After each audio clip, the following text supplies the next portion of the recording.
មានមីងបងប្អូនជនរួមជាតិទាំងអស់ដែលលោកកំពុងតែតាមដានស្ដាប់ការផ្សាយពីវិទ្យុមហានគរ FM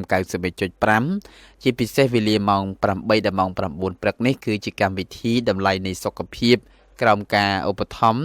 ពីស្ដេចទឹកញើ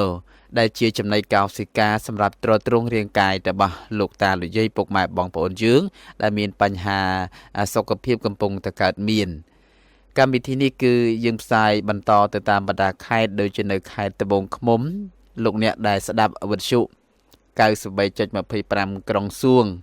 សង្ឃឹមថាសុខសប្បាយទាំងអស់គ្នាអ៊ំប្រុសអ៊ំស្រីប្រជាពលរដ្ឋយើងទាំងអស់ទូទាំងប្រទេសមិនថាបងប្អូនអតិថិជនដែលកំពុងតែទទួលទាននៅផលិតផលឬក៏មិនទាន់ទទួលទាននៅផលិតផលនោះទេបាទសុខសប្បាយទាំងអស់គ្នាហើយសូមថែទាំសុខភាពទាំងអស់គ្នាដើម្បីទទួលបាននៅសុភមង្គលនៅក្នុងក្រុមគ្រួសារសុខភាពល្អគឺជាកត្តាសំខាន់ណាស់ដែលធ្វើឲ្យយើងសម្រេចបានជោគជ័យនៅគោលបំណងដែលយើងប៉ងប្រាថ្នាឬក៏អ្វីដែលយើងចង់បានផ្ទុយទៅវិញប្រសិនបើយើងអត់មានសុខភាពល្អទីនោះគឺយើងអត់ទទួលបាននៅអ្វីដែលយើងប៉ងប្រាថ្នាទេដោយសារតែយើងរវល់នឹងមើលថែជំងឺណាអញ្ចឹងដើម្បីកុំឲ្យខកខានឱកាសដែលយើងឈានទៅរកគោលដៅនោះគឺយើងត្រូវថែទាំសុខភាពឬក៏យើងត្រូវតែរក្សាលំនឹងសុខភាពរបស់យើងនឹងឲ្យល្អប្រសិនបើយើងមិនទាន់កើតតែប្រសិនបើអ៊ំប្រុសអ៊ំស្រីបងប្រុសបងស្រីដែលមានបញ្ហាជំងឺកើតហើយនោះគឺយើងត្រូវតែរកដំណោះស្រាយជាបន្ទាន់បាទទោះជាតិចក្តីច្រើនក្តីកុំចិញ្ចឹមជំងឺនោះនៅយូរពេលណាដែលជំងឺវានៅយូរបាទធ្វើឲ្យរ៉ាំរ៉ៃពិបាកក្នុងការដោះស្រាយផលិតផលស្ដេចទឹកញើលោកតានិយាយពុកម៉ែបងប្អូនអាចពិសាដើម្បីការពារកុំឲ្យកើតជំងឺសម្រាប់អ្នកមិនទាន់កើតនិងពិសាដើម្បីឲ្យជាសះស្បើយសម្រាប់អ្នកដែលកើតជំងឺកំពុងតែមាននៅក្នុងខ្លួនមិនថាជំងឺលើសឈាមជំងឺទឹកនោមផ្អែមជំងឺទឹកនោមប្រៃជំងឺបេះដូងឈឺសន្លាក់ដៃសន្លាក់ជើងបាទចុករយខ្នងបាទចុកស្ពឹកដៃបាទស្ពឹកដៃជើងកាហាយបាតដៃបាតជើងហើយជំងឺក្រពះពោះវៀនឬដងបាតពិបាកក្នុងការបាត់ជើងធំបាត់ជើងតូចបាទជំងឺស្ត្រីគ្រប់ប្រភេទបងប្អូនបងស្ត្រីធ្លាក់សជាប្រចាំបាទនិងជំងឺច្រើនដទៃទៀតក៏អាចពិសាផលិតផលស្ដេចទឹកញើបានពីព្រោះផលិតផលស្ដេចទឹកញើនេះគឺផលិតផលដែលផ្សំចេញអំពីរុក្ខជាតិសុទ្ធសាធ 100% ដែលមានការត្រួតពិនិត្យត្រឹមត្រូវពីក្រសួងសុខាភិបាលនៃប្រទេសកម្ពុជារបស់យើងហើយក៏មានការត្រួតពិនិត្យយ៉ាងច្បាស់លាស់ពីអង្គការសុខភាពពិភពលោកបាទនិងអង្គការធំបន្តទៀតបន្ថែមទៀតពីសំណាក់អ្នកជំនាញដែលលោកបានពិនិត្យហើយបានអនុញ្ញាតបាទឲ្យធ្វើការផ្សព្វផ្សាយទៅដល់បងប្អូនប្រជាពលរដ្ឋមិនត្រឹមតែក្នុងស្រុកខ្មែរទេមានបងប្អូនយើងនៅស្រុកក្រៅដែលគាត់ទិញផ្ញើទៅបាទម្សិលមិញនេះខ្ញុំទទួលព័ត៌មានពីខាងក្រុមហ៊ុនមកគឺមានបងស្រីម្នាក់បានមកទិញផ្ញើទៅកូននៅឯថៃណាបាទនៅឯប្រទេសថៃបាទដែលគាត់ទទួលទានត្រូវទៅគាត់ក៏ផ្ញើឲ្យកូនគាត់ទទួលទានដែរបាទនេះគឺជាគុណប្រយោជន៍ដ៏វិសេសវិសាលមួយរបស់ផលិតផលស្ដេចទឹកញើដែលផ្សំចេញអំពីរុក្ខជាតិមានសម្បូរវាសម្បូរទៅដោយវីតាមីននិងប្រូតេអ៊ីនជាច្រើនក្នុងការថែទាំសុខភាពលោកតាលោកយាយពុកម៉ែបងប្អូនចឹងទីប្រសិនបើលោកតាលោកយាយពុកម៉ែបងប្អូនយើងចង់បាននូវសុខភាពល្អបាទសូមពិសាស្ដេចទឹកញើ2ដងក្នុងមួយថ្ងៃបាទពេលព្រឹកម្ដងពេលល្ងាចម្ដងមុនអាហារកន្លះម៉ោងជាប្រចាំមានប្រភេទទឹកនិងប្រភេទគ្រាប់ដបធំដបតូចទៅតាមតម្រូវការរបស់បងប្អូនយើងតម្លៃសមរម្យមែនទែនតាក់ទងសាកសួរព័ត៌មានបានប្រសិនបើមានចម្ងល់តាមរយៈលេខ092 51 01 77 092 51 01 77 097 97 97 705បាទ097 97 97 705និង016 97 25 90បាទ016 97 25 90ទីតាំងគឺនៅទល់មុខនឹងមន្ទីរពេទ្យរុស្ស៊ីផ្លូវ271សម្រាប់នៅភ្នំពេញបាទ បាទអរគុណច្រើនជារៀងរាល់ថ្ងៃគឺមានវត្តមានអ្នកតំណាងគឺលោកសុភ័ក្រចូលរួមផ្ដល់ជាចំណេះដឹងទៅដល់លោកតាលោកយាយពុកម៉ែបងប្អូនយើងឥឡូវនេះខ្ញុំសូមស្វាគមន៍ទៅលោកសុភ័ក្រជាអ្នកតំណាងបន្តិចសិនបាទជំរាបសួរលោកសុភ័ក្របាទខ្ញុំបាទសូមជម្រាបសួរលោកសំដៅបាទសុខសប្បាយទេបាទព្រឹកនឹងលោកសុភ័ក្របាទខ្ញុំបាទសុខជាធម្មតាទេចូលចំពោះលោកវិញបាទអត់អីទេណាបាទសុខសប្បាយធម្មតាសុខភាពអត់បញ្ហាអីទេណាអរគុណច្រើនបាទបាទអរគុណលោកសំដៅ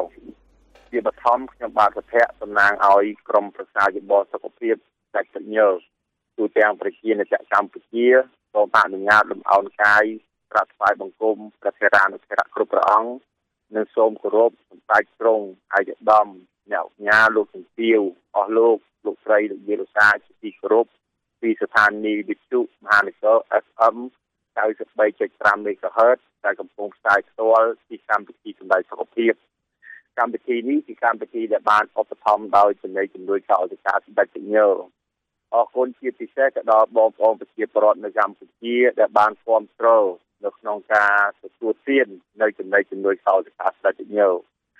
ចំពោះចំណីជំនួយจากអង្គការសម្ដេចញើគឺជាប្រភេទចំណីจากអង្គការបែបធម្មជាតិដែលអាចបន្ថែមទៅលើអាហារដែលយើងទទួលទានសពថ្ងៃពីព្រោះថារាល់ចំណីអាហារដែលបងប្អូនប្រជាពលរដ្ឋនៅកម្ពុជាទទួលទានខ្ញុំគិតថាប្រហែលជាមានការបង្កប់ឬក៏ការរុំព័ទ្ធទៅដល់ពពួកសារធាតុពុលសារធាតុគីមីមួយចំនួនហើយព្រោះថារាល់ការដាំដុះរបស់បងប្អូនប្រជាកសិករពួកលោកជាយាមដែរនៅក្នុងការប្រើប្រាស់បែបធម្មជាតិប៉ុន្តែនៅពេលដែលលោកជាយាមនៅក្នុងការប្រើប្រាស់តាមបែបធម្មជាតិហ្នឹងវាមានការបំផ្លាញអំពីពពួកសត្វល្អិតឬក៏អាចធ្វើឲ្យដីរបស់ពួកគាត់នឹងមានជំងឺជាងកាលណាដីរបស់គាត់មានជំងឺការបំផ្លាញអំពីសត្វល្អិតទៀតវាជាហេតុដែលធ្វើឲ្យមានផលអវិជ្ជមានទៅដល់ដំណាំកសិកម្មរបស់ពួកលោកអញ្ចឹងនៅពេលដែលពួកលោកមានការខ្វាយខ្វល់អំពីដំណាំកសិកម្មរបស់ខ្លួនហ្នឹងក៏បានព្យាយាមនៅក្នុងការសាកល្បងប្រើប្រាស់ជីវភាពថ្នាំសម្លាប់សត្វល្អិតឬក៏ថ្នាំជំនួយទៅដល់ដីដើម្បីឲ្យដីនោះមានសុខភាពល្អ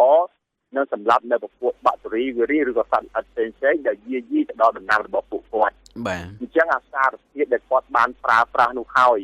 វាបានជ្រាបចូលទៅក្នុងរុក្ខជាតិផ្លែឈើនិងមើមឈើដែលពួកគាត់ធ្វើការដាំដុះជាធម្មតារុក្ខជាតិផ្លែឈើនិងមើមឈើទាំងអស់នោះវាសុទ្ធសឹងតែមានសម្បត្តិគីមីជាវីតាមីនជាប្រូតេអ៊ីនជាមីនេរ៉លអញ្ចឹងវាអាចផ្គត់ផ្គង់ទៅដល់គ្រប់កោសិកានៅក្នុងរាងកាយមនុស្សប៉ុន្តែនៅពេលដែលមានការរុំព័ទ្ធទៅដល់ពពួកសារធាតុពុលសារធាតុគីមីហើយកោសិការបស់មនុស្សมันអាចមានលទ្ធភាពនៅក្នុងការធ្វើការបំលែងយកមកប្រើប្រាស់ជានំជាចំណីរបស់ខ្លួនបានទេអញ្ចឹងវាអាចធ្វើឲ្យវីតាមីនប្រូតេអ៊ីនទាំងអស់នោះវានឹងคลายទៅជាកាកសំណល់នៅក្នុងរាងកាយរបស់យើងអញ្ចឹងនៅពេលដែលកោសិការបស់យើងមានសមត្ថភាពគ្រប់គ្រាន់มันទទួលបាននៅចំណីគ្រប់គ្រាន់ក៏មានធម៌ពលនៅក្នុងការអនុវត្តទូនាទីរបស់ខ្លួនដែរបាទក៏ចាប់ផ្ដើមបង្កើតជាអាការៈមួយចំនួននៅក្នុងរាងកាយរបស់យើងពេលខ្លះអាការៈអស់កម្លាំងមួយថ្ងៃពីរថ្ងៃវាកើតមានពីរថ្ងៃក្រោយមកក៏មានកម្លាំងកំហែងមកវិញពេលខ្លះទៅទៀតមានបញ្ហាឈឺក្បាលម្ដុំពីរថ្ងៃហើយក៏បាត់ទៅវិញពេលខ្លះទៅទៀតមានបញ្ហាបត់ជើងធំនោះពីស្បាបត់ជើងធំពីរថ្ងៃម្ដងប៉ុន្តែចាប់ពីស្អែកទៅខាងស្អែកទៀតបត់ជើងធំស្រួលមកវិញហើយពេលខ្លះទៅទៀតធ្វើឲ្យគាត់នឹងសម្រានយប់មិនទៅលក់មួយថ្ងៃពីរថ្ងៃទៅគាត់មកក៏អាចទទួលទានដំណេកលងលក់មកវិញនោះគឺជាអាការៈមួយដែលស្ដែងថាកោសិការបស់ពួកគាត់នឹងកំពុងតែទទួលរងឥទ្ធិពលអំពីការកង្វះនៅសារធាតុចិញ្ចឹមអំពីកាកសំណល់គីមីជាតិពុលដែលបានរំខានទៅដល់ដំណើរការនៃការធ្វើការងាររបស់កោសិកា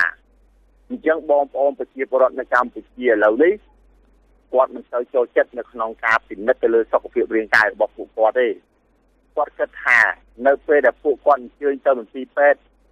គាត់នឹងឃើញគ្រប់ជំងឺទាំងអស់នៅក្នុងរាងកាយរបស់គាត់អញ្ចឹងប្រសិនបើគាត់មិនទទួលយកការពិតអំពីរាងកាយរបស់គាត់នោះទេវាគឺជារឿងអវិជ្ជមានមួយទៅថ្ងៃអនាគតអញ្ចឹងសំខាន់បំផុតរាល់ការធ្វើរោគវិនិច្ឆ័យរបស់លោកគ្រូពេទ្យគឺសុទ្ធតែជារឿងត្រឹមត្រូវដែលបានផ្ដល់មកដល់អ្នកជំងឺថាឥឡូវនៅក្នុងរាងកាយរបស់បងបើសិនបើធ្វើការតេស្តឈាមទៅមើលស្គីស្ក វាមានការលើសវាមានការខ្វះសារធាតុខ្លាញ់វាមានការខ្វះវាមានការលើសឬក៏ការកង្វះនៅកាល់ស្យូមឬក៏មានបញ្ហាលើសនៅប៉ូតាស្យូមឬក៏បាត់បង់នៅសារធាតុសង្កសីឬក៏មានការឡើងនៅពួកប្រូតេអ៊ីនជាច្រើននោះអញ្ចឹងជាលទ្ធផលប្រសិនបើយើងមិនមានភាពជឿជាក់ទៅលើគ្រូពេទ្យនោះទេយើងអាចធ្វើការសាកល្បងទៅធ្វើការតេស្តឈាមនៅមួយកន្លែងទៀតចឹងនៅក្នុងការតេស្តឈាមយើងអាចធ្វើការសាកល្បងនៅក្នុងការតេស្តឈាម2ទៅ3កន្លែងតើលទ្ធផលទាំងអស់នោះវាបានបង្ហាញថាដូចគ្នាដែរឬអត់ចឹងបើសិនជាលទ្ធផលមួយថាអញ្ចេះលទ្ធផលមួយថាអញ្ចោះអាហ្នឹងយើងក៏ប៉ុន្តែមានបញ្ហាចិត្តច្រើននៅក្នុងខ្លួនដែរតោះហើយបើសិនបើមានជាការចេញលទ្ធផលដូចគ្នានោះយើងគួរតែទទួលយកការពិតចឹងនៅពេលដែលយើងទទួលយកនៅការពិតហើយយើងត្រូវតែធ្វើការដល់ឱកាសឲ្យរូបរាងកាយរបស់យើងធ្វើការជឿយល់និងព្យាបាលចឹងប្រសិនបើយើងមិនទទួលយកការពិតមួយចំនួនអំពីរាងកាយរបស់យើងនោះទេវានឹងបង្កើតជាអក្ខរនៃជំងឺរ៉ាំរ៉ៃរហូតដល់ពិបាកនៅក្នុងការព្យាបាលចឹងប្រសិនបើបងប្អូននៅកម្ពុជាលោកចង់មានសុខភាពល្អព្យាយាមនៅក្នុងការថែទាំសុខភាពរាងកាយរបស់ខ្លួនតាមរយៈការពិនិត្យសុខភាពរបស់ខ្លួនរយៈពេល3ខែឬក៏6ខែម្ដងដើម្បីឲ្យបានដឹងអំពីសុខភាពរាងកាយរបស់ខ្លួនថារៀងរាល់ថ្ងៃហ្នឹងការទទួលទាននៅចំណីអាហារមានបន្លែផ្លែឈើត្រីសាច់បាយសម្លហ្នឹងតើវាបានដល់កោសិការបស់យើងដែរឬអត់ចឹងប្រសិនបើយើងព្យាយាមនៅក្នុងការទទួលទានចំណីអាហារច្រើនហើយតែជាមានការលើសតែជាមានការខ្វះនោះវាត្រូវតែធ្វើឲ្យយើងត្រូវតែដឹងអំពីមូលហេតុថាមូលហេតុអីបានជាខំទទួលទានច្រើនយ៉ាងហ្នឹងហើយបែរជាមានបញ្ហាខ្វះទៅវិញហេតុអីក៏មានបញ្ហាលើសខំទទួលទានមកល្មមហើយហេតុអីក៏មានបញ្ហាលើសចឹងដូចជាអ្នកដែលមានបញ្ហាជំងឺធាត់ចឹងគាត់ខំព្យាយាមនៅក្នុងការទទួលទានចំណីអាហារតមប៉ុន្តែទីបំផុតគីឡូរបស់គាត់ចេះតែឡើងទៅដោយមិនដឹងអំពីមូលហេតុពិតប្រាកដអញ្ចឹងបើសិនជាគាត់មិនដឹងអំពីមូលហេតុពិតប្រាកដចេះតែព្យាយាមនៅក្នុងការតមនោះវារឹតតែធ្វើឲ្យសុខភាពរាងកាយរបស់គាត់ហ្នឹងនឹងប្រឈមមុខនឹងបញ្ហាជំងឺផ្សេងៗនៅក្នុងរាងកាយរបស់គាត់តទៅទៀតអស់លោកស្រីលោកយានសាត្រូវដឹងថារូបរាងកាយនៃមនុស្សម្នាក់មិនត្រូវការថមនៅចំណីអាហារទាំងឡាយទាំងពួងណាទេគឺកោសិកានៅប្រព័ន្ធការពាររាងកាយត្រូវការតែវីតាមីនត្រូវការតែប្រូតេអ៊ីនត្រូវការតែមីនេរ៉លជាសារធាតុដែលសំខាន់សម្រាប់ចិញ្ចឹមទៅដល់ដំណើរការនៃការធ្វើការងាររបស់កោសិកាអញ្ចឹងប្រសិនបើយើងតមវាអាចមានឥទ្ធិពលប៉ះពាល់ទៅដល់ដំណើរការនៃការធ្វើការងាររបស់កោសិកានៅក្នុងរាងកាយរបស់យើងបាទអញ្ចឹងសំខាន់ដើម្បីកុំឲ្យមានការតមនៅចំណីអាហារយើងត្រូវតែថែទាំសុខភាពរាងកាយរបស់យើងឲ្យបានល្អអញ្ចឹងប្រសិនបើយើងអត់ថែទាំសុខភាពរាងកាយរបស់យើងបានល្អនោះទេវាប្រកបជាធ្វើឲ្យប្រព័ន្ធការពាររាងកាយកោសិកានិងសរីរាង្គផ្នែកខាងក្នុងខ្លួនយើងនឹងមានជំងឺអញ្ចឹងកាលណាមានជំងឺទៅហើយគ្រូពេទ្យឲ្យតមហើយអញ្ចឹងកាលណាតមមានការបាត់បង់នៅធម៌ពលមួយចំនួនហើយអញ្ចឹងព្យាយាមនៅក្នុងការថែទាំសុខភាពរាងកាយ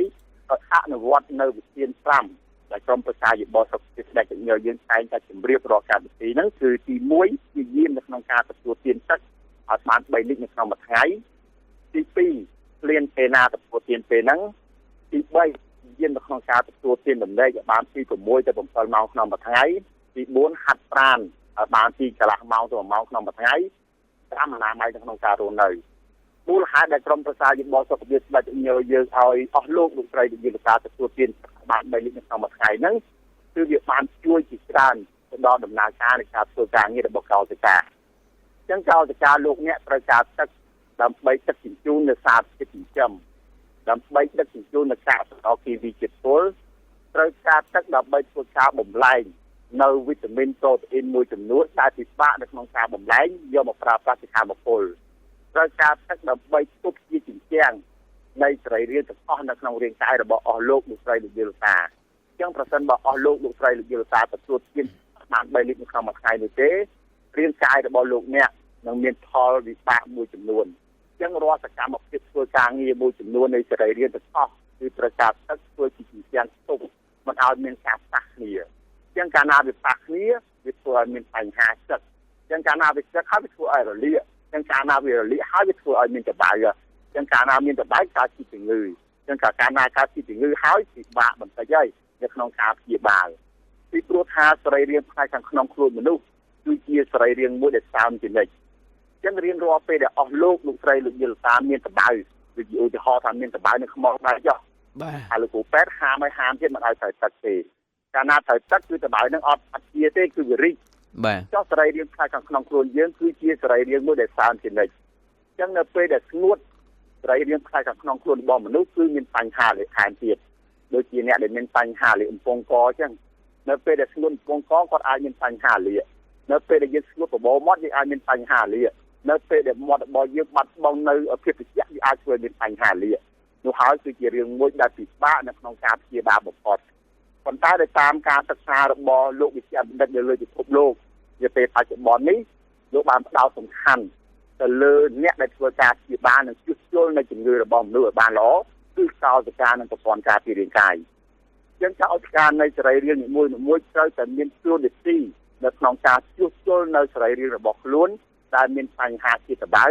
ដែលកង្វះនៅសារធាតុចិញ្ចឹមចឹងនៅពេលដែលកោសិកាធ្វើការជួសជុលលំជាបាល់កោសិកាគឺត្រូវការជាចាំបាច់នៅវីតាមីនប្រូតេអ៊ីនពពួកមីនេរ៉លតាមបែបធម្មជាតិចឹងរាល់ចំណីអាហារទាំងឡាយទៅពងណាដែលបង្កប់ទៅដោយពពួកសារធាតុប្រូតេអ៊ីននេះនោះមិនមែនជាចំណីរបស់កោសិកានោះទេចឹងចំណីកោសិកាគឺជាចំណីដែលគ្មានការរុំព័ទ្ធទៅដោយសារធាតុប្រូតេអ៊ីននេះចឹងបានជាក្រុមអ្នកសាស្ត្រវិទ្យាសាស្ត្រប្រមាណ40សាកលវិទ្យាល័យដែលពួកលោកស្ថិតនៅប្រទេសឥណ្ឌាហ្នឹងលោកបានធ្វើការបង្កើតជាចំណីចំនួនកោសិកាស្ដេចញើមួយនេះឡើងដើម្បីផ្ដល់ជាសារធាតុចិញ្ចឹមទៅដល់កោសិការបស់មនុស្សដើម្បីឲ្យកោសិកានិងប្រព័ន្ធការពាររាងកាយរបស់មនុស្សហ្នឹងមានលទ្ធភាពនៅក្នុងការជួសជុលនិងព្យាបាលពួកលោកបានធ្វើការសិក្សានិងស្រាវជ្រាវច្បាស់អស់រយៈពេលជាច្រើនឆ្នាំមុននឹងសម្រេចចិត្តនៅក្នុងការបង្កើតជាចំណីចំនួនកោសិកាស្ដេចញើមួយនេះឡើងការសិក្សាទៅលើរូបរាងកាយរបស់មនុស្សការសិក្សាទៅលើបន្លែផ្លែឈើមើមឈើនិងរុក្ខជាតិមួយហ្នឹងហើយនឹងការសិក្សាទៅលើវិធីសាស្ត្រនៅក្នុងការដាំដុះតើធ្វើការដាំដុះរបៀបណាដើម្បីកុំឲ្យមានរងឥទ្ធិពលអំពីពួកសារធាតុប្រូតេអ៊ីននេះអញ្ចឹងប្រសិនបើមានរងឥទ្ធិពលអំពីសារធាតុប្រូតេអ៊ីននេះនៅពេលដែលយកមកធ្វើការផលិតនោះនឹងធ្វើការឆ្លងកាត់នៅពីពិសោធន៍ជាតិអញ្ចឹងបើសិនជាពីពិសោធន៍ជាតិគេមិនអនុញ្ញាតនេះទេការចរាចរណ៍នៅចំណុចចំនួនកោសិកាស្ដេចញើក៏មិនបានដែរបាទអញ្ចឹងនៅពេលដែលលោកធ្វើការដាំដុះធ្វើការផលិតឬធ្វើការបង្កើតចំណុចចំនួនកោសិកាស្ដេចញើមួយហ្នឹងគឺលោកមានការប្រយ័ត្នប្រយែងបំផុតសូម្បីតែការច្រកទៅក្នុងដបក៏ត្រូវការពិនិត្យទៅមើលជ័រផ្លាស្ទិកនៃដបដែរតើផ្លាស្ទិកនៃដបនោះវាអាចមានជ្រាបនៅសារធាតុប្រូតេអ៊ីននេះដែរអត់នៅពេលដែលត្រូវកម្ដៅប្រមាណជា30អង្សាឬក៏32 33ហ្នឹងណាបាទអញ្ចឹងពួកលោកធ្វើការប្រយ័ត្នប្រយែងបំផុតពីព្រោះថាខ្លាចមានវត្តមានពពួកសារធាតុប្រូតេអ៊ីននេះលាយឡំនៅក្នុងចំណីចំនួនកោសិកាស្ដេចញើចឹងបានន័យថាចំណីចំនួនកោសិកាស្ដេចញើគឺជាប្រភេទចំណីកោសិកាបែបធម្មជាតិដែលអាចមានលទ្ធភាពនៅក្នុងការផ្ដល់ទៅដល់កោសិកានិងប្រព័ន្ធការពាររាងកាយដើម្បីមានសមត្ថភាពនៅក្នុងការជួសជុលនិងព្យាបាលចឹងដូចជាម្សិលមិញខ្ញុំបាននិយាយអំពីបញ្ហាទាក់ទងទៅនឹងជំងឺគ្រោះនៅក្នុងសម្រងនោមមានបងប្អូនមួយគាត់នៅក្បែរខ្ញុំក្បែរផ្ទះខ្ញុំហ្នឹងណាគាត់ស្ដាប់ខ្ញុំនិយាយគាត់សួរថាចំណីជំងឺកោសិកាស្ដេចញើហ្នឹងមានលទ្ធភាពបែបណាដែលអាចធ្វើឲ្យគ្រោះដែលមានវត្តមាននៅក្នុងសម្រងនោមហ្នឹងអាចចេញមកបានអញ្ចឹងខ្ញុំប្រាប់ទៅគាត់វិញថាចំណីជំងឺកោសិកាស្ដេចញើគឺមិនបានរុញនៅពពួកដំគ្រោះទាំងអស់នោះចេញអំពីសរីរាង្គសម្រងនោមនិងផ្លោកនោមនោះទេគឺប្រព័ន្ធការពាររាងកាយនិងកោសិការបស់គាត់ទេដែលជាអ្នកដែលធ្វើការរុញនៅកាកសំណល់ទាំងអស់នោះចេញអំពីរាងកាយរបស់គាត់បាទចំណីជំងឺកោសិកាស្ដេចញើគ្រាន់តែជានំជាចំណីដែលបានមកពីរុក្ខជាតិហើយឈើនិងមើមឈើដែលមានសមាសធាតុគីមីជាវីតាមីនជាប្រូតេអ៊ីនជាមីនេរ៉លដែលអាចផ្គត់ផ្គង់ទៅដល់កោសិកាសម្រងនោមនៅក្នុងការរុញនិងបំបែកដំគ្រោះទាំងអស់នោះចេញអំពីរាងកាយសរីរាង្គរបស់ខ្លួនអញ្ចឹងមូលហេតុដែលធ្វើឲ្យចំណីចំនួនកោសិកាស្ដេចញើនឹងអាចមានសមត្ថភាពផ្ដល់ជាធម៌ពលទៅដល់កោសិកាផ្ដល់ជាធម៌ពលទៅដល់ប្រព័ន្ធការពាររាងកាយនៅក្នុងការបំបែកនិងរុញស្រួលទាំងអស់នោះចេញបានគឺដោយសារតែសមាសធាតុគីមីនៃរុក្ខជាតិផ្លែឈើអញ្ចឹងមានដូចជាពពួកផ្លែញើពួកផ្លែអស្វាកណ្ដាផ្លែព្រីកស៊ូទឹកម្រុំម៉ៅជាក្រាញ់ផ្លែអំពិលទុំផ្លែទំពាំងម្ជូរពពួកអស្វាកណ្ដាតាក់ទងទៅនឹងវិដាងជាដើមហ្នឹងគឺសុទ្ធសឹងតែជាប្រភេទផ្លែឈើរុក្ខជាតិនិងមើមឈើដែលមានសមាសធាតុគីមីដែលអាចពង្រឹងទៅដល់ដំណើរការនៃការធ្វើការងាររបស់ប្រព័ន្ធការពាររាងកាយហើយនឹងកោសិកានៅក្នុងរាងកាយរបស់មនុស្សនោះ ឲ្យមានធម៌ពលនៅក្នុងការរុញឬក៏បំបែកដុំគ្រោះទាំងអស់នោះចេញអំពីកាយរបស់យើងបានល្អចឹងនោះហើយគឺជាមូលហេតុមួយដែលធ្វើឲ្យសុខភាពរាងកាយរបស់យើងនឹងមានសុខភាពល្អបាទដោយសារតែពេលវេលានៅក្នុងកម្មវិធីសម្រាប់សុខភាពក្នុងវគ្គទី1នេះអស់ហើយខ្ញុំបាទទៅសូមសម្រាប់បន្តិចសិននៅក្នុងវគ្គទី2ខ្ញុំនឹងធ្វើការបន្ថែមអំពីបញ្ហាវត្តមានដុំខ្លួនក្នុងដណ្ដងនោះបន្ថែមទៀតបាទអរគុណលោកបណ្ដោះបាទអរគុណច្រើនលោកសុភ័ក្រសូមសម្រាប់បន្តិចសិនលោកស្រីពុកម៉ែបងប្អូនជាទីមេត្រីបាទស្ដេចទឹកញើគឺជាចំណីកោសិកាដែលជួយឲ្យកោសិការបស់លោកអ្នកមានថាមពលបាទមានន័យថាប្រសិនបើកោសិកាវាអត់មានកម្លាំងក្នុងការធ្វើការទេស្ដេចទឹកញើចូលទៅផ្ដល់ជាកម្លាំងឲ្យកោសិកាយើងធ្វើការណាបាទតែទឹកញើស្ដេចទឹកញើអត់ធ្វើការទេណាគឺផ្ដល់កម្លាំងផ្ដល់ចំណីផ្ដល់អាហារឲ្យកោសិកាបាទដូច្នេះហើយបានជាបងប្អូនយើងពេលទទួលទានស្ដេចទឹកញើទៅបាទគាត់មានអាការៈប្រែប្រួលបាទមានអាការៈប្រែប្រួលមានខ្លះទៅគឺមានការឈឺចាប់បន្តិចបន្តួចខ្លះទៅក៏មានការប្រែប្រួលលឿនឆាប់ជាសះស្បើយបាទអញ្ចឹងបងប្អូនកុំបារម្ភមកខ្ញុំបាទបញ្ជាក់ជូនហើយបញ្ជាក់ជូនទៀតថាប្រសិនបើមានការប្រែប្រួលសូមកុំបារម្ភសូមតាក់ទងសាកសួរក្រុមប្រឹក្សាយោបល់របស់យើងបាទក្រុមប្រឹក្សាយោបល់របស់យើងនឹងជម្រាបជូនថាការប្រែប្រួលបែបនេះវាដោយសារតែស្ដេចទឹកញើកំពុងតែប្រតិបត្តិការនៅក្នុងរាងកាយរបស់យើងហើយសូមកុំបារម្ភអីពី3ថ្ងៃទៀតវានឹងបាត់ទៅវិញណាបាទឬក៏ប្រើវិធីធម្មជាតិបែបម៉េចយើងមានដំណោះស្រាយជូនលោកស្រីពុកម៉ែបងប្អូនអាចតាក់ទងបានប្រសិនបើមានចម្ងល់បាទកត់លេខទុកទៅណាបាទគឺ092 72 7372បាទ092 72 7372 097 97 97 705បាទ097 97 97 705និង016 97 25 90បាទ016 97 25 90បាទ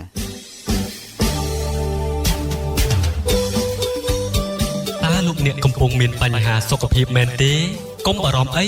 ស្ដេចទឹកញើអាចជួយលោកអ្នកបានតើស្ដេចទឹកញើជាអ្វីស្ដេចទឹកញើជាផលិតផលជំនួយដល់កោសិកាសរីរាង្គដែលចម្រាញ់ចេញពីផ្លែញើនិងបានឆ្លងកាត់ការធ្វើពិសោធន៍ដោយមន្ទីរពិសោធន៍ធំៗនៅលើពិភពលោកគ្មានជាតិគីមីនិងសារធាតុពុលអ្វីទាំងអស់ស្ដេចទឹកញើមានផ្ទុកសារធាតុសម្បូរបែបដូចជាវីតាមីនសារធាតុខនិជនិងចំណីកោសិកាជាង255ផ្សេងៗពីគ្នាទំនាក់ទំនងជីវដុំនឹងរាយតាមទូរស័ព្ទលេខ092 51 01 77 097 97 97 97 705 016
97 25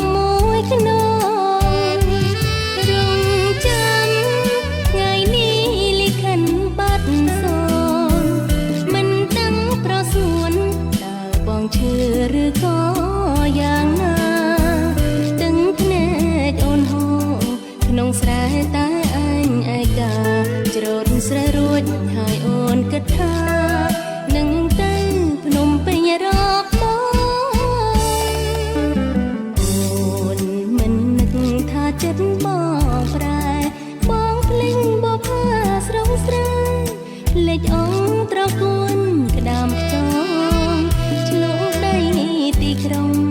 មានទាំងស្រីថ្មីទៀតផងទឹកភ្នែកអូនហូរជូនព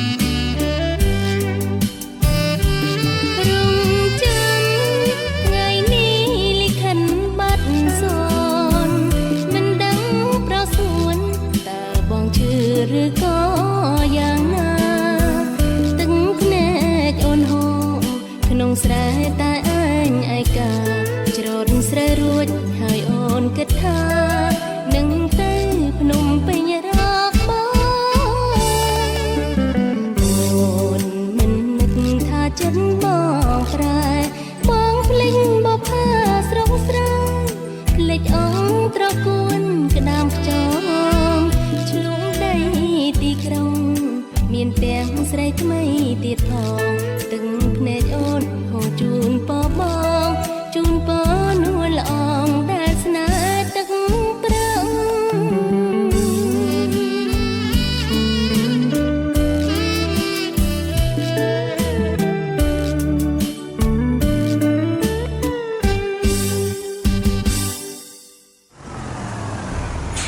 បងអ្នកណាគេនោះមើលទៅដូចជាវិរៈអូវិរៈមែនតាអូនចាំអមមួយផ្លែតសិនណាចាបងហេវិរៈចាស់សម្បើមណាស់ឯងនេះគ្នាមើលមកសឹងមិនស្គាល់ហើយសុខភាពយ៉ាងម៉េចដែរវ៉ៃរិទ្ធីសុខភាពគ្នាឥឡូវទ្រុឌទ្រោមខ្លាំងណាស់ណាលើឈាមទឹកនោមផ្អែមណាក្រពះពិបាកដកដង្ហើមភ្លេចច្រើនហើយមិនដឹងគួរធ្វើយ៉ាងម៉េចទេគ្នាបារម្ភណាស់អូកុំបារម្ភអីសម្លាញ់ស្ដេចទឹកញើអាចជួយបានណែគ្នាពីមុនក៏ដូចឯងអញ្ចឹងដែរប៉ុន្តែតាំងពីគ្នាញ៉ាំស្ដេចទឹកញើមកសុខភាពគ្នាក៏ល្អរាងកាយក៏រឹងមាំមិនដែលមានជំងឺដង្កាត់អ្វីទេហេតុអ្វីបានជាយើងត្រូវពិសាស្ដេចទឹកញើព្រោះស្ដេចទឹកញើមិនមែនជាឱសថនិងអាហារបំប៉នតែជាចំណីជំនួយដល់កោសិកាសរីរាង្គដ៏មានប្រសិទ្ធភាពបំផុតផ្សំពីបន្លែផ្លែឈើមើមឈើសំខាន់9មុខផ្ទុកទៅដោយសារធាតុសម្បូរបែបរួមមានវីតាមីនប្រូតេអ៊ីន Fiber Chlorophyll Nutrient Mineral Herbal សារធាតុខនិជនិងចំណីកោសិកាជាង255ផ្សេងពីគ្នាស្ដេចទឹកញើជួយសម្រួលដល់បញ្ហាសុខភាពរបស់លោកអ្នកដូចជាលើសឈាមទឹកនោមផ្អែមទឹកនោមប្រៃក្រពះតម្រងនោមផ្លោកនោមបេះដូងថ្លើមសន្លាក់ឆ្អឹងកងខ្នងចង្កេះស្បូនធ្លាក់សរដូវមិនទៀងដុំគិះលាងសម្អាតជាតិពុលសារធាតុគីមីនិងបញ្ហាសុខភាពជាច្រើនទៀតអ្នកមានជំងឺឬគ្មានជំងឺក៏អាចទទួលទានស្ដេចទឹកញើបានដែរទាក់ទងជាដុំនឹងរាយនៅភូមិចម្រើនផលសង្កាត់បឹងទំពុនខណ្ឌមានជ័យរាជធានីភ្នំពេញជិតមន្ទីរពេទ្យរ៉ូស៊ីព័ត៌មានបន្ថែមសូមទូរស័ព្ទមកលេខ092 51 01 77 097 97 97 705 016 97 25 90សុខភាពជាកត្តាចម្បងនៃសុភមង្គល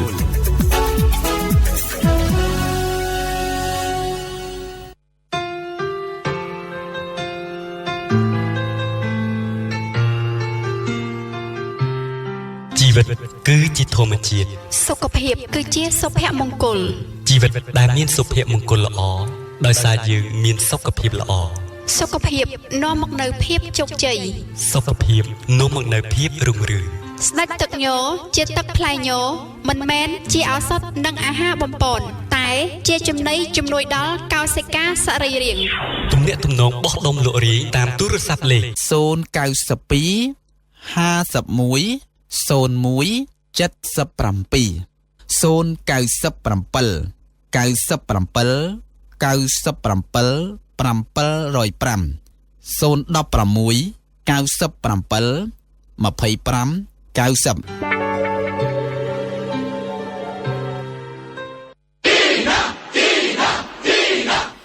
បាទលោកស្រីពុកម៉ែបងប្អូនជាទីគោរពនិងជាទីមេត្រីបន្ទាប់ពីបានស្ដាប់នៅបទចម្រៀងមួយបទនិងស្ពតនច្ចកម្មបន្ថែមទៀតឥឡូវយើងវិលចូលនៅក្នុងកម្មវិធីជាបន្ត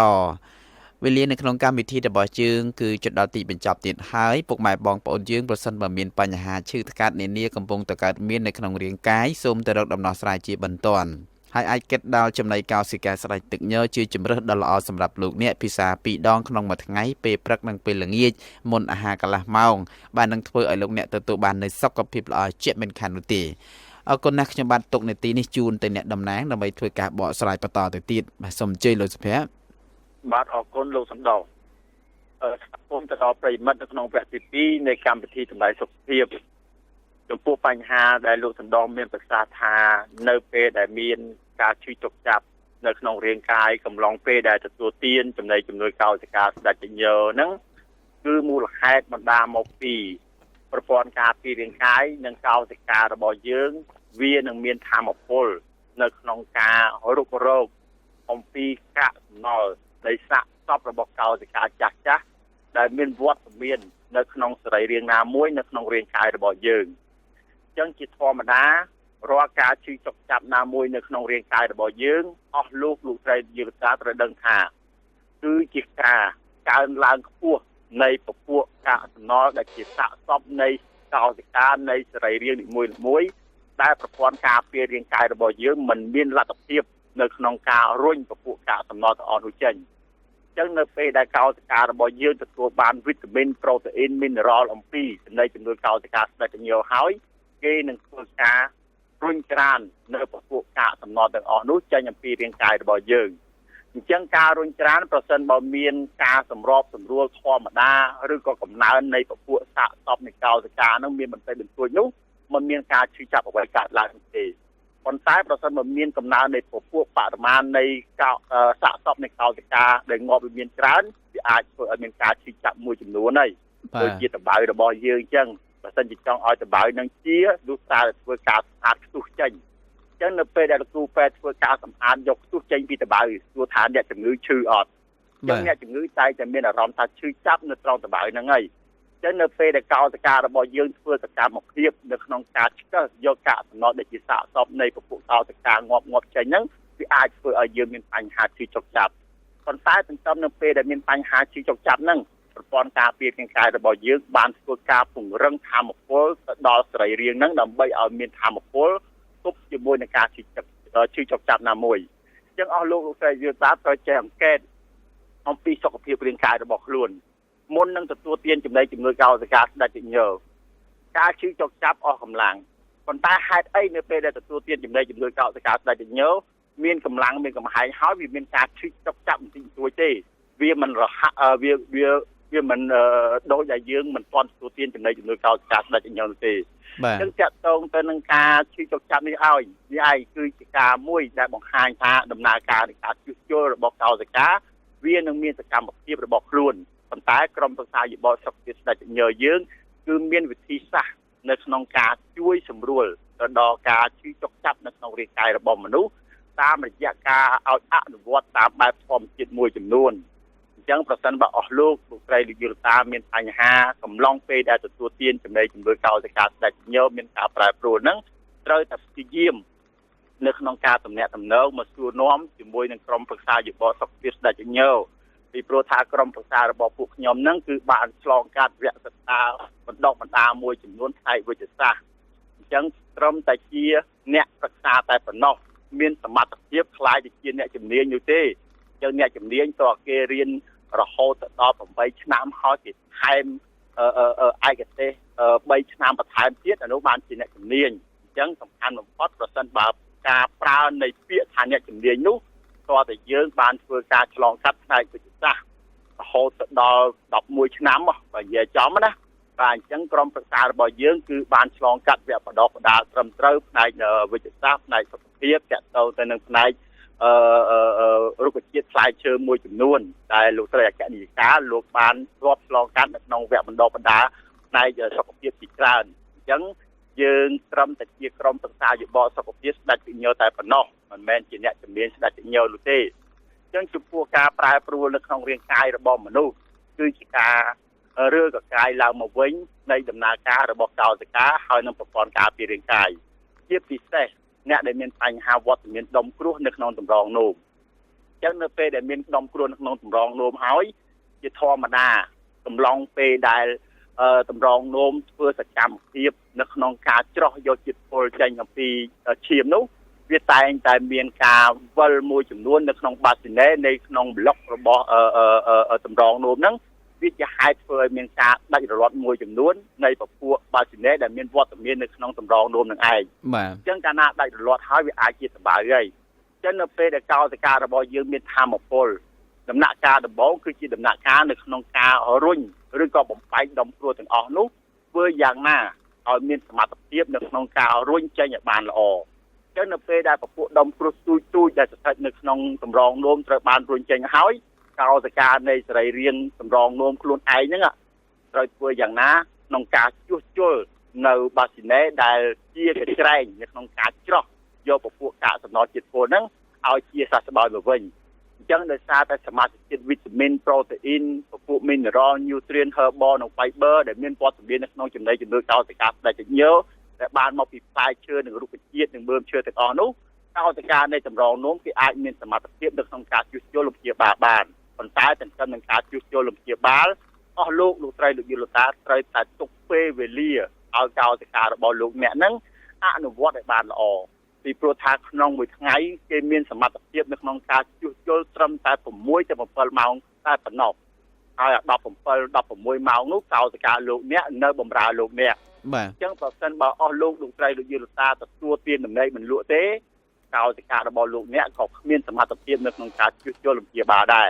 ប៉ុន្តែកំព្រួយដោយសារតែចំណីជំនួយកោសិកាស្ដេចជញ្ញើគឺមានផ្សំអំពីពពួករុក្ខជាតិផ្លែឈើនិងមើមឈើជាច្រើនដូចជាពពួកអស្វាកណ្ដាពពួកផ្លែវីដាងឬក៏តាក់ទងទៅមកគុតព្រៃអីហ្នឹងវាសុទ្ធសឹងតែជាសារធាតុមួយដែលអាចផ្គត់ផ្គង់ទៅដល់ដំណើរការនៃការធ្វើការងាររបស់កោសិកាខួរក្បាលហើយបាទធម្មតាអ្នកដែលសម្រានមិនលក់ហ្នឹងវាកើតឡើងដោយសារតែកោសិកាខួរក្បាលមិនមានធម៌ពលគ្រប់គ្រាន់អញ្ចឹងនៅពេលដែលមិនមានធម៌ពលគ្រប់គ្រាន់ហើយតែធ្វើការបញ្ជាទៅលើសរីរាង្គកាពះដើម្បីឲ្យកាពះហ្នឹងធ្វើការរំលាយនៃចំណីអាហារអញ្ចឹងនៅពេលដែលយើងគេងមិនលក់នៅពេលយប់មានអារម្មណ៍ថាហេវមានអារម្មណ៍ថាកោពោះមានអារម្មណ៍ថាអស់កម្លាំងប៉ុន្តែម្នាក់អត់ហ៊ានទទួលទានទេខ្លាចជីកាពះថែមទៀតអញ្ចឹងតាមកពិតកោសិកាខួរក្បាលយើងត្រូវការធម្មពលបន្ថែមត្រូវការវីតាមីនប្រូតេអ៊ីនមីនេរ៉លបន្ថែមប៉ុន្តែបែរជាមិនផ្ដល់ឲ្យគេចឹងបានជាក្រុមអ្នកប្រាជ្ញវិទ្យាសាស្ត្រលោកបានឲ្យយើងទទួលទានចំណីជំនួយកោសិកាស្ដេចជញ្ញើហ្នឹងពេលព្រឹកមុនបាយកន្លះម៉ោងពេលល្ងាចមុនបាយកន្លះម៉ោងហ្នឹងគឺជាការទុកឱកាសឲ្យប្រព័ន្ធការពាររាងកាយរបស់យើងរៀបចំនៅតរយៈភាពរបស់អាស៊ីតកាពះមួយទី2នៅពេលដែលយើងទទួលទានចំណីជំនួយកោសិកាស្ដេចជញ្ញើនៅពេលល្ងាចជាធម្មតានៅពេលល្ងាចយើងទទួលទានចំណីជំនួយកោសិកាស្ដេចជញ្ញើហើយកន្លះម៉ោងក្រោយយើងទទួលទានបាយហើយយើងក៏ចាប់ផ្ដើមសម្រានចឹងនៅពេលដែលយើងសម្រានលក់ហ្នឹងគឺជាពេលដំណើរការនៃការជួសជុលរបស់កោសិកាចឹងវីតាមីនប្រូតេអ៊ីនមីនេរ៉លញូទ្រីនហឺបលនិង fiber ដែលមានវត្តមាននៅក្នុងចំណីជំនួយកោសិកាស្ដេចជញ្ញើហ្នឹងនឹងបានធ្វើឲ្យកោសិកាទាំងអស់នោះមានធម៌ពលនៅក្នុងការជួសជុលលំព្យាបាលចឹងបន្ទាប់ពីជួសជុលលំព្យាបាលហើយអស់លោកស្រីលោកយល់តាដឹងថាគេនឹងបានបង្កើតពូជធារបស់គេបន្តទៀតចឹងនៅពេលដែលគេបង្កើតកូនចៅរបស់គេហើយមុននឹងគេស្លាប់ហ្នឹងគេបានផ្ដាំផ្ញើហើយថាអ្នកឯងត្រូវតែធ្វើការបម្រើម្ចាស់រាងកាយបន្តពីខ្ញុំអញ្ចឹងនៅពេលដែលគេផ្ដាំផ្ញើរួចហើយគេស្លាប់ទៅញាក់ឡើងម្ចាស់រាងកាយឃើញមានអាចភ្នែកណាមួយទឹកទៅសិតសក់ទៅសក់ហ្នឹងវាជ្រុះតិចតួចទៅមួយទឹកដោះស្បែកមានក្អែលទៅបត់ជើងធំបត់ជើងតូចទៅនោះហើយគឺជាសាកសពនៃកោសិកាចាស់ដែលមាននៅក្នុងរាងកាយរបស់យើងត្រូវបានប្រព័ន្ធការពាររាងកាយរបស់យើងធ្វើការរុញចេញបានល្អអញ្ចឹងនៅពេលដែលទទួលទានចំណីជំនួយកោសិកាស្ដេចជញ្ញើគឺជាការពង្រឹងទៅដល់ប្រព័ន្ធការពាររាងកាយនៅក្នុងការរុញនៅពពួកសាកសពនៃកោសិកាចាស់ចេញអំពីរាងកាយរបស់យើងបានល្អបើមិនជារុញចេញឲ្យបានល្អទេនោះហើយគឺជាមូលហេតុមួយដែលធ្វើឲ្យមានការឈឺចុកចាប់នៅក្នុងរាងកាយណាមួយអញ្ចឹងដោយសារតែពេលវេលានៃកម្មវិធីតម្លៃសុខភាពនេះអស់ហើយខ្ញុំបាទប្រតិក៏សូមអនុញ្ញាតលំអោនកាយគ្រប់លាអស់លោកស្រីយល់តាតែប្រសិនបើមានអាក្រក់មិនស្របក្តីណាមួយឬក៏ចង់ទទួលទានចំណីជំនួយកោសិកាស្ដេចជញ្ញើឬក៏ចង់ពិភាក្សាជាមួយនឹងក្រុមប្រឹក្សាយោបល់សុខភាពស្ដេចជញ្ញើអាចទំនាក់ទំនងតាមរយៈលេខទូរស័ព្ទដែលលោកសណ្ដោនឹងធ្វើការជម្រាបបន្តិចទៀតបាទអរគុណជម្រាបលាលោកសណ្ដោអរគុណសុខសប្បាយបាទលោកស្រីពុកម៉ែបងប្អូនជាទីមេត្រីប្រសិនបើពុកម៉ែបងប្អូនយើងបាទចាប់អារម្មណ៍ចង់ពិសាស្ដេចទឹកញើបាទមានប្រភេទទឹកនិងប្រភេទគ្រាប់បាទនឹងចង់ប្រឹក្សាយោបល់អំពីបញ្ហាសុខភាពជាមួយក្រុមប្រឹក្សាយោបល់របស់យើងអាចតាក់ទងបានគឺ092 72 73 72 092 72 73 092 51 01 77 092 51 0177 097 97 97 705និង016 97 25 90ជួបគ្នាថ្ងៃស្អែកបន្តទៅទៀតបាទសម្រាប់ពេលនេះវត្តមានខ្ញុំបាទនិងក្រុមការងារសូមលំអរកាយជម្រាបលាបាទ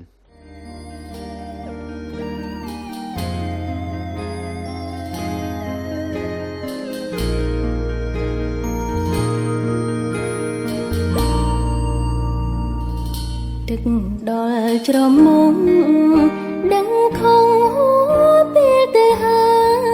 យកំអ្វីខ្ញុំហើយតបឆ្លើយឲ្យចិត្តនៅរែកប៉ុនគ្មាននៅសែងសល់វិលវល់ ចិត្តរងគារុនទឹកភ្នែកមើលសែនទំងន់សែនធ្ងន់ធ្ងន់រាប់ពុំបាននឹករឿងអតីតជីវិតមិនសមគិតខំមួយជុំហេតុសំបើប្រគ្រោះតាមឆ្លោះរំខាននឹកស្រុកនឹកស្រែនឹកស្នេហ៍ធ្លាប់នៅចិត្តប្រា